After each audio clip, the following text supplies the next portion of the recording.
പുണ്യങ്ങളുടെ പൂക്കാലമായ റമദാനിലേക്ക് ഏവർക്കും സ്വാഗതം. അങ്ങനെ വ്രതശുദ്ധിയുടെ നാളുകളാണ് ഇപ്പോൾ കടന്നു വന്നിരിക്കുന്നത്.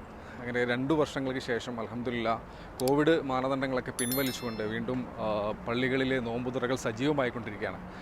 അപ്പോൾ ഇന്നത്തെ വീഡിയോയിൽ ഞാൻ നിങ്ങളെ പരിചയപ്പെടുത്തുന്നത് അസീസിയിലുള്ള മസ്ജിദുൽ അൽറാജിൻ്റെ പിന്നിൽ കാണുന്ന അൽറാജി മസ്ജിദും അതിനോട് ചേർന്നിട്ടുള്ള ഒരു നോമ്പുതുറയൊക്കെയാണ്. അപ്പോൾ എവർക്കും ഒരു റമദാൻ ആശംസകൾ. എല്ലാവരുടെയും നോമ്പ് അള്ളാഹു സ്വീകരിക്കട്ടെ. അപ്പോൾ പുതിയൊരു വീഡിയോയിലേക്ക് ഏവർക്കും സ്വാഗതം. മസ്ജിദിൽ ഹറം കഴിഞ്ഞാൽ പിന്നെ ഒരുപാട് ആളുകൾ വന്ന് നിസ്കരിക്കാനും നോമ്പുമായിട്ട് ബന്ധപ്പെട്ടൊക്കെ ഒരുപാട് പേര് സമീപിക്കുന്ന ഒരു പള്ളിയാണ് മസ്ജിദുൽ അൽറാജി. ഈ കാണുന്നത് അൽറാജിയുടെ ഒരു വ്യൂ ആണ് ഞങ്ങളെ കാണിച്ചിട്ടും. അതിനോട് ചേർന്ന് നമുക്ക് കുറേ കോംപ്ലക്സുകൾ, ഇവിടെ ഹോട്ടൽസ്, ഇങ്ങനെ കുറേ കാര്യങ്ങൾ നമുക്കിവിടെ കാണാൻ സാധിക്കും. വളരെ മനോഹരമായ രീതിയിൽ അലങ്കരിച്ച ഒരു പള്ളി കൂടിയാണ് അൽറാജി പള്ളി. ശരിക്കും പറഞ്ഞാൽ ഹറമിൽ നിന്നൊരു 5-6 കിലോമീറ്റർ ദൂരമാണ് ഇവിടെ ഉള്ളത്. ഉംറയ്ക്ക് വരുന്ന ആളുകൾ മിക്കവാറും പേര് ഇതുപോലെയുള്ള ഹോട്ടലുകൾ, ഈ കാണുന്ന ഹോട്ടൽ പരിസരങ്ങളിലൊക്കെ ഹോട്ടലുകളിൽ താമസിച്ചുകൊണ്ട് ഹറമിലേക്ക് പോകാൻ ഇവിടുന്ന് ബസ് സർവീസുകളൊക്കെ ലഭ്യമാണ്. ഇത് തായിഫിലേക്ക് പോകുന്ന റോഡാണ്. ഇവിടുന്ന് നേരെ ഹറം ഈ ഭാഗത്തേക്കാണ് നമുക്ക് ഹറമിലേക്ക് പോകേണ്ടത്. ഇപ്പം ഒന്നാമത്തെ നോമ്പിൻ്റെ തുടക്കമായതുകൊണ്ട് തന്നെ ആളുകളൊക്കെ വന്നു തുടങ്ങി. ഈദ്ഗാഹിനുള്ള സൗകര്യവും ഈ പള്ളിയിൽ ഒരുക്കുന്നുണ്ടെന്നുള്ളതാണ് ഏറ്റവും വലിയൊരു പ്രത്യേകത. അപ്പോൾ ആളുകളൊക്കെ വന്നിരുന്നു തുടങ്ങി, നമുക്ക് കാണാൻ സാധിക്കും. ഇവിടെ ഇഷ്ടംപോലെ 3 സ്റ്റാർ ഹോട്ടലുകൾ അതിനോട് ചേർന്നിട്ടുണ്ട് ഈ ഭാഗത്ത്. മാഷാ അല്ലാഹ്. One of the most beautiful മസ്ജിദ് ഇൻ മക്ക എന്ന പേര് കേട്ട ഒരു പള്ളി കൂടിയാണ് അൽറാജി. ഏകദേശം 6100 സ്ക്വയർ മീറ്റർ ഏരിയയിലാണ് ഈ ഒരു പള്ളി സ്ഥിതി ചെയ്യുന്നത്.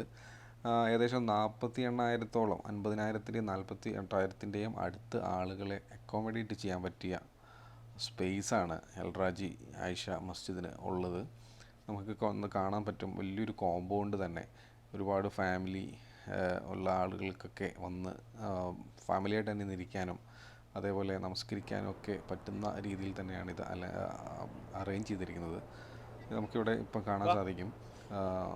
വളരെ മനോഹരമായ രീതിയിൽ ലൈറ്റുകൾ കൊണ്ട്, ഇതിൻ്റെ തന്നെ ഏറ്റവും വലിയൊരു അട്രാക്ഷനായിട്ട് എനിക്ക് തോന്നിയത് ഒരുപാട് ലൈറ്റ് സെറ്റിങ്സാണ്. ഇത് പള്ളിയുടെ ഉള്ളിൽ കയറി കഴിയുമ്പോൾ അത് ഞാൻ കാണിച്ചു തരാം. ഇതിൻ്റെ പുറമേ ഉള്ള ഒരു എൻട്രൻസിൻ്റെ ഈ വഴിവിളക്കുകൾ ഇങ്ങനെ വെച്ച പോലെയുള്ള ഒരു ഫീൽ, ഒരു വല്ലാത്തൊരു രീതിയിലാണ് ഇതിൻ്റെ ഇൻറ്റീരിയർ തന്നെ. വേണ്ട സൗകര്യങ്ങളൊക്കെ ചെയ്തുകൊണ്ടിരിക്കുകയാണ്. ഏകദേശം മാഷാ അല്ലാഹ് 2 വർഷങ്ങൾക്ക് ശേഷമാണ്, 2020-ലാണ് എൻ്റെ ഓർമ്മ ശരിയാണെങ്കിൽ, ലാസ്റ്റ് കോവിഡിൻ്റെ ഒരു സമയത്താണ് പബ്ലിക്കിൽ ഇതേപോലെ ഇഫ്താറുകൾ പള്ളിയിൽ ഒരുക്കിയിരുന്നത്. അതിനുശേഷം 2 വർഷത്തോളമായിട്ടില്ല. പിന്നെ ഇവരാണ് ഇന്നത്തെ ഇഫ്താർ സ്പോൺസർ ചെയ്തിരിക്കുന്നത്. എത്ര ആളുകൾ വന്നാലും അവർക്ക് വേണ്ട ഭക്ഷണങ്ങൾ ഇവിടെ സൗകര്യം ലഭ്യമാണ് എന്നുള്ളതാണ് ഏറ്റവും വലിയ മറ്റൊരു പ്രത്യേകത.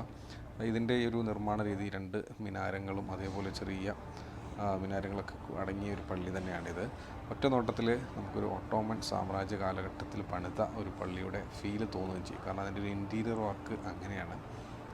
അപ്പോൾ ഇതിൻ്റെ ഉള്ളിലെ കുറച്ച് കാഴ്ചകൾ, ഇപ്പോൾ നമസ്കാരം തുടങ്ങിയിട്ടില്ല, അതുകൊണ്ട് തന്നെ പിന്നെ എൻ്റെ ഉള്ളിൽ കയറി ഞാൻ നിങ്ങളെ ഈ ഒരു പള്ളിയുടെ ഭംഗി കാണിച്ചു തരുന്നതാണ്. ഇതിൻ്റെ എൻട്രൻസ് ഭാഗമാണ്. 3-4 എൻട്രൻസ് നമുക്ക് 2-3-4 സൈഡിലായിട്ട് നമുക്ക് കാണാൻ സാധിക്കും. അത്രയും വലിയൊരു സ്പേസിലുള്ളൊരു പള്ളി ആയതുകൊണ്ട് തന്നെ മാഷാ അല്ലാഹ് ബിസ്മില്ലാ.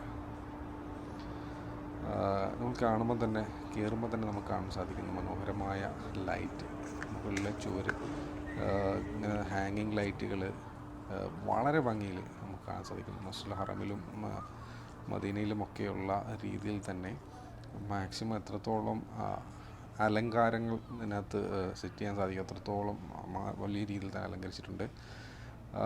ഇതിൻ്റെ ചുവരിലെ ഈ ലൈറ്റുകളും ഇതൊക്കെ കാണുമ്പോൾ നമുക്ക് പഴയ ചില പള്ളികളുടെയും ഹറമിൻ്റെയൊക്കെ ഒരു ഓർമ്മയാണ് നമുക്ക് ഇതിനകത്ത് വന്നു കഴിഞ്ഞാൽ ഉണ്ടാകുന്നത്. അതുപോലെ തന്നെ ഇവിടുത്തെ മൈക്ക് സിസ്റ്റം മാഷാ അല്ലാഹ് ഒരിക്കലും പറയാൻ പറ്റില്ല.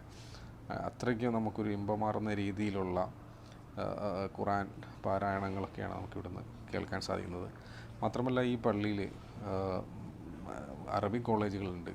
അറബി കോളേജുകൾ മാത്രമല്ല, ഒരുപാട് ഇൻ്റർനാഷണൽ സമ്മിറ്റുകൾ നടക്കാറുണ്ട്. അതിൻ്റെ ബഹുഭാഷ ട്രാൻസ്ലേഷനുകൾ ലഭ്യമാണ്. അതുപോലെ ഒരുപാട് ഇവൻസുകളൊക്കെ സാക്ഷ്യം വഹിക്കുന്ന ഒരു പള്ളികളാണ്. ഇസ്ലാമിക് ഇവൻസിലൊക്കെ സാക്ഷ്യം വഹിക്കുന്ന ഒരു പള്ളിയും അതിനോട് ചേർന്ന ഒരു വലിയൊരു കോമ്പൗണ്ടും തന്നെയാണ് ഈ ഒരു അൽ റാജി കോംപ്ലക്സ് എന്ന് പറയുന്നത്. മാഷാ അല്ലാഹ്.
അതുപോലെ ഈ നോമ്പിൻ്റെ അവസാന സമയങ്ങളിൽ ഇത്തികാഫ്, അവസാനത്തെ പത്തിലുള്ള ഇത്തികാഫിന് രജിസ്റ്റർ ചെയ്ത് കഴിഞ്ഞാൽ നമുക്ക് ഇവിടെ ഇത്തികാഫ് ഇരിക്കാനുള്ള സൗകര്യമുണ്ട്.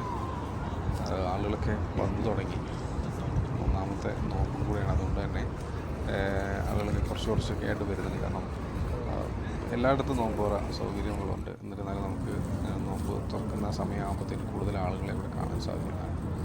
അതിൽ എത്ര ആളുകൾ വന്നാലും അവർക്കും എല്ലാവർക്കും വേണ്ട ഭക്ഷണവും സൗകര്യങ്ങളും ഒരുക്കുന്നതിൽ മാഷാ അല്ലാഹ്, പ്രത്യേകിച്ച് എല്ലാ പള്ളികളിലും അങ്ങനെ തന്നെയാണ്. എന്നാൽ റാജിൽ പ്രത്യേക സജ്ജീകരണം തന്നെയാണ് ഒരുക്കിയിരിക്കുന്നത്.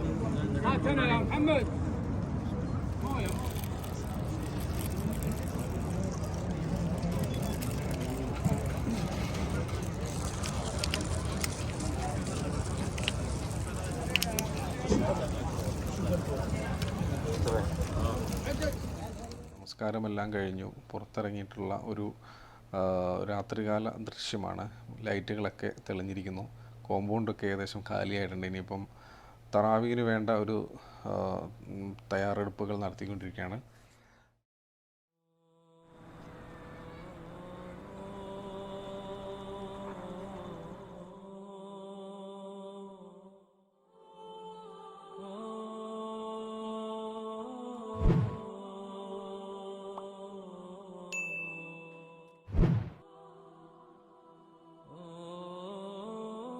അപ്പോൾ ഇന്നത്തെ വീഡിയോയിൽ ഞാൻ നിങ്ങളെ പരിചയപ്പെടുത്തിയത് മസ്ജിദുൽ അൽ റാജിയും അതേപോലെ ഇവിടെ ഉണ്ടായിരുന്ന നോമ്പ് തുറയൊക്കെയാണ്. അപ്പോൾ ഏവർക്കും നല്ലൊരു റമദാൻ മാസം നേരുന്നു. നമ്മളുടെ ഇബാദത്തുകളൊക്കെ അല്ലാഹു സ്വീകരിക്കട്ടെ. അപ്പോൾ ഇൻഷാ അല്ലാഹ് വീണ്ടും ഒരു വീഡിയോ ആയിട്ട് നമുക്ക് കാണാം. അതുപോലെ നിങ്ങളുടെ വിലയേറിയ അഭിപ്രായങ്ങൾ കമൻറ്റ് ബോക്സിൽ രേഖപ്പെടുത്തുക. അസ്സലാമു അലൈക്കും വറഹ്മത്തുള്ളാഹി വബറകാതുഹു.